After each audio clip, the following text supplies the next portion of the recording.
do if you were to stand up in front of this group and not know at all what you were going to say? Not work from notes, not work from an outline where you've memorized, but really not know what you're going to say. In the first couple of years of Toastmasters, I was known for two things.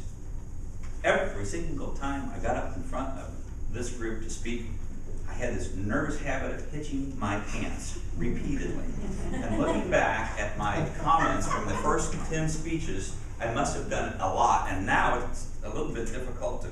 I noticed, Paul, you did it one time in the beginning. Maybe my pants are fitting tighter now.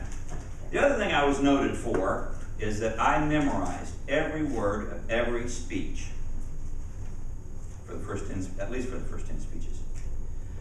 There came a point where TGIF Toastmasters legend Bob Allen came up to me after a speech, pinned me against the wall basically, and said, never, ever, ever, ever, ever memorize a speech again.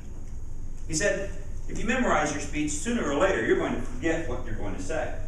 And besides that, it takes so much time, and I have to admit, it takes a long time to memorize a 5 to 7 minute speech verbatim.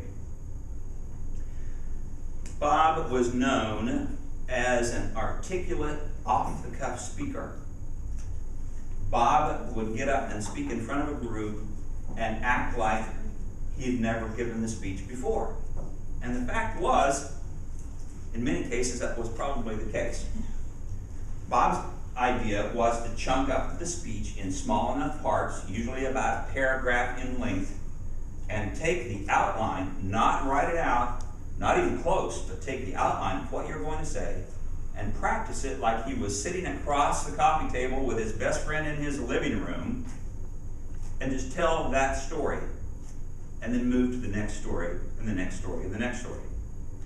In the times that I have practiced this technique, my speeches have never come out the same way twice, but they are a long way from canned spam.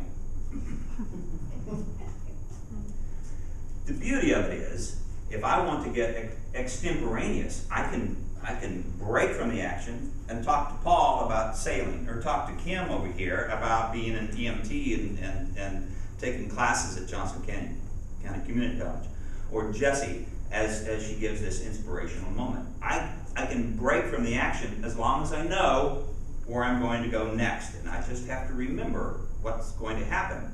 I don't know what I'm going to say. I just need to know where I'm going to go and what I'm going to say in concept next. So, what I have is an outline in my mind of the bullet points of the concepts of what I'm going to say. And as long as I can go from one point to the next, I'm fine. I always know and memorize what I'm going to say in the beginning and the end.